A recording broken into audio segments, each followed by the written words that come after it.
If Chapter 17 was about Prince Andrew's public unraveling, Chapter 18 is about the web that ensnared him and the predators who spun it. An inconvenient friend, the lure of Jeffrey Epstein is a devastating indictment of proximity, privilege, and perversion. Tina Brown takes us deep into Epstein's orbit, his houses, his money, his parties, his girls, and shows us how someone like Andrew didn't just stumble into scandal. He was flown in, massaged, fed, flattered, and photo-opped until denial became delusion. Let's get into it.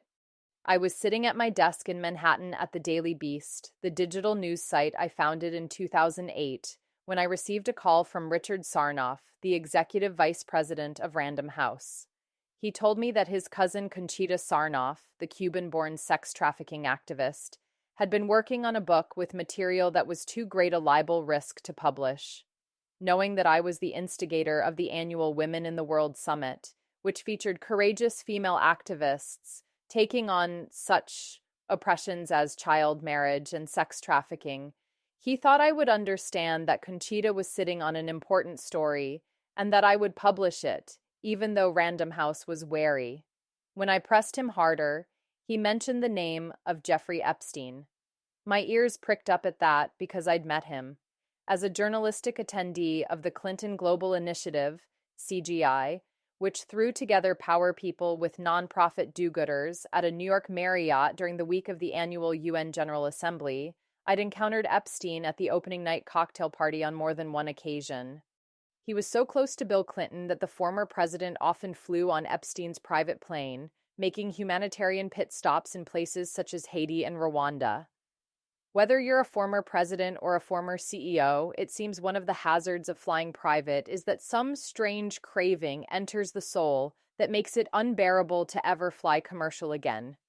Tina's first-hand account gives this chapter its pulse. This is her confrontation with the monster himself.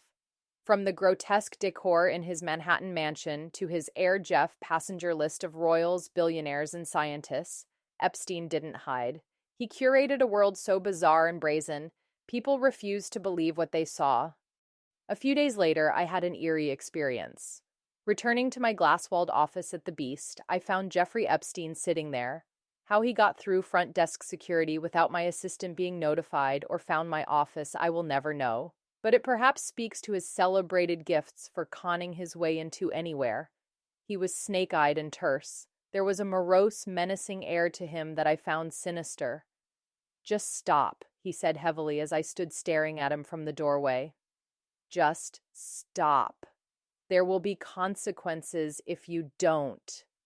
I thanked him for his suggestion and told him to talk to our lawyers. "You heard me," he said. "You stop." And he left. After the pieces ran, I awaited the legal bomb with trepidation, but it never came. Instead, Epstein let fly a blizzard of press releases about all his philanthropic activities. This reads like a thriller, except it's real. Epstein didn't just intimidate victims. He tried to shake down journalists in broad daylight. Tina, unfazed, published the stories. But this was pre-Me Too, when these exposés didn't make headlines. They got buried beneath society events and power games. Epstein made Andrew feel he had joined the big time, the deals, the girls, the plane, the sexy Manhattan world, where he wasn't seen as a full-grown man still dependent on his mama's privy purse strings, or on the harsh pecking order of the palace. Privately, Epstein told people that Andrew was an idiot, but, to him, a useful one. A senior royal is always a potent magnet abroad. Diplomats in British consulates from New York to Singapore assure me that an invitation to meet the Queen's second son, even one tainted with the swirl of rumors, could still command A-list acceptances from business people otherwise hard to snare. Andrew wasn't Epstein's equal, he was his accessory. A royal mascot used to open doors and close shady deals. He liked the perks, the jet, the women, the parties. Epstein liked the access. Another example of unsatisfied, aimless rogue spare becoming the monarchy's Achilles heel. In addition, her birth coincided with the car crash of her 15-year-old brother, who lingered in a coma for the next 7 years. This meant her grief-stricken parents paid her no attention in her early life. Her father later overcompensated by turning his extroverted youngest daughter into the apple of his eye. The primary focus of Ghislaine's life was pleasing and performing for him. Eleanor Barry, daughter of then Daily Telegraph owner Lord Hartwell, tells an unsettling story of 10-year-old Ghislaine inviting her to come upstairs and see her bedroom at Headington Hill Hall. Barry noticed an odd-shaped hairbrush, a strap, a slipper, and other implements laid out on the child's dressing room table. Ghislaine said, rather proudly, "This is what Daddy uses to beat me with, but he always allows me to choose which one I want." When considering the sadistic offering of power to the powerless, her father asking her in essence to procure herself for him, one can better understand how Ghislaine fell under the spell of a man like Epstein. This line is a psychological gut punch. Tina doesn't excuse Ghislaine, she explains her. Groomed for patriarchal power, scarred by abuse, Ghislaine wasn't simply Epstein's sidekick. She was his architect, the fixer, the recruiter, the woman who industrialized predation.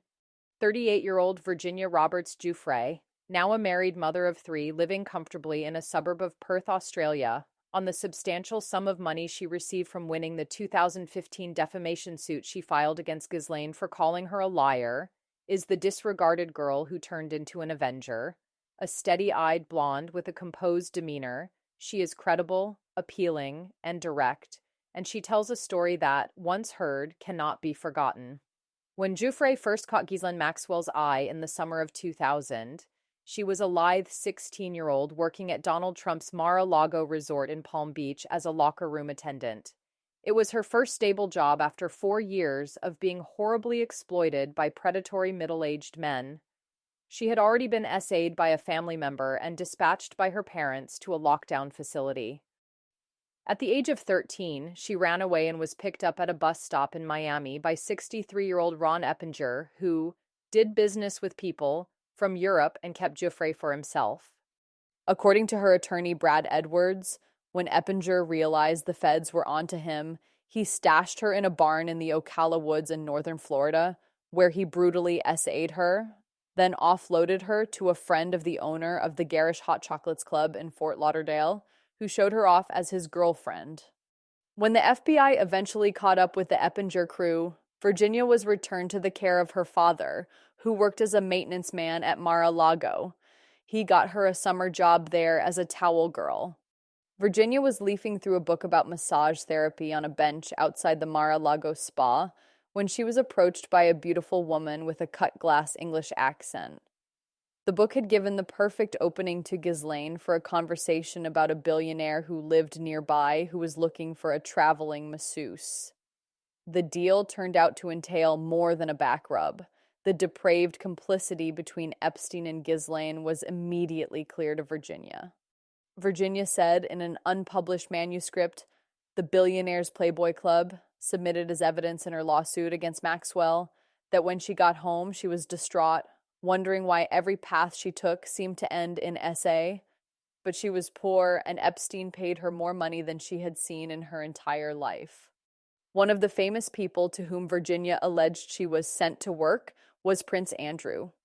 On the morning of March 10th, in Ghislaine's Belgravia townhouse, Virginia testified, Ghislaine told her, "You are going to meet a prince today." Wow, I can't even read all actual words and phrases in this part on YouTube, but I guess you get the drift. Virginia's story is horrifying in its clarity. It reads like a nightmare. Trafficked, trained, loaned out, and paid for. Andrew's name was just one in a long list, but the photograph made it unforgettable. A teenage girl, a smirking prince, and Ghislaine behind them like a proud madam. The crown may deny it, but the photo haunts. The impending nuptials of William and Kate in April had to be safeguarded from any scandal in the House of York. No doubt, with a sigh, the Queen deployed a symbolic exocet. She made it plain to the press that her second son had her full protection. She summoned Andrew to Windsor Castle and pinned on him the insignia of a Knight Grand Cross of the Royal Victorian Order. Yes, her highest gong. Prince Andrew GCVO was now entitled to wear the red, white, and blue sash and the Noble Order's star-shaped insignia that connoted the monarch's deep appreciation of his personal service. The theater worked. The British press went strangely silent about Andrew's tawdry sub-rosa life, and turned its attention to the national joy of the Cambridge wedding. In the reports that covered Andrew's exit as British trade ambassador in July 2011, none of them dwelt on the implications of the photograph with Virginia Roberts Giuffre. Just as the Epstein scandal threatened to engulf Andrew, the palace stepped in, like it always does, with medals and misdirection. The media pivoted to William and Kate's wedding. Crisis averted, at least for now. Behind the scenes, a rebrand was in motion. Enter Pitch at Palace, a platform that served as the entrepreneurial smokescreen for a royal in retreat. That's the monarchy for you. I mean, I can understand the Queen's pain, especially considering this was her favorite child we're talking about. But there has to be a line somewhere. And as Queen of the People and the head of church, the bar needs to be much higher for her. What an embarrassing failure. Ghislaine Maxwell, too, attempted a makeover of her reputation. She moved on from Epstein and dated Ted Waite, the billionaire co-founder of Gateway Computers, who purchased a triple-decker yacht and installed a submarine for her to pilot. In 2012, she founded a nonprofit named the Terramar Project, little more than a website with no financial disbursements, to advocate for the sustainable management of the world's oceans. It gave her enough cred to glom on to the TED Talk circuit. The woman who in 8 years would be behind bars as a notorious sex offender and procurer of underage girls was now ubiquitous at halo events like the Clinton Global Initiative and the Time 100 Gala. She was even seen in 2013 and again in 2014 at the United Nations, giving a virtuous address that cast her as a guardian of our oceans. She stopped talking about sex and started talking about dolphins, as one of her former friends put it. From sex trafficking to sustainability panels, Ghislaine reinvented herself like a woman on borrowed time. And it worked, for a while. But even the slickest cover story can't outswim a past this toxic.